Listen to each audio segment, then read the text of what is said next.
tällä lailla, että valitaan täältä työkaluvalikosta tämä ikoni tosta. Noin. Ja sitten vaikka kädellä otetaan kiinni tästä pakkauksesta ja aletaan kääntää. Käännetään se ihan semmoisen asentoon kuin halutaan vaikka.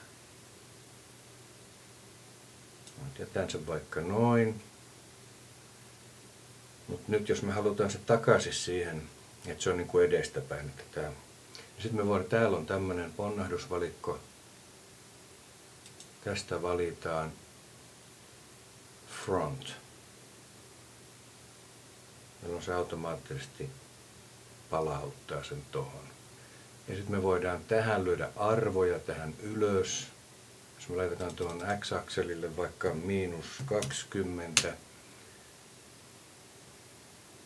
niin silloin se kääntää x-akselissa ton -20. Ja sama koskee tietenkin näitä kaikkia muitakin akseleita. Mutta nyt jos me halutaan taas se siihen perusasentoon, niin mennään tänne vaan ja otetaan front. Ja nyt jos me halutaan se kääntää johonkin tiettyyn, me halutaan se vaikka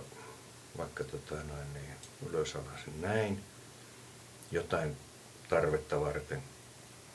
Ja nyt me voidaan tallentaa tämä asento tästä ikonista näin. Eli klikataan sitä ja laitetaan tuohon, että alaspäin vaikka noin. Ja OK. Ja nyt sitten, jos me palataan tähän alkuperäiseen perusasentoon,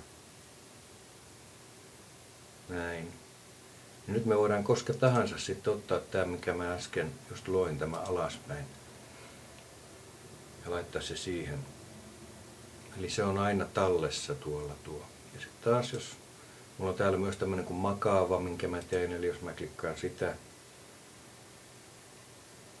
se kääntyy noin ja sitten taas front. Ja noin.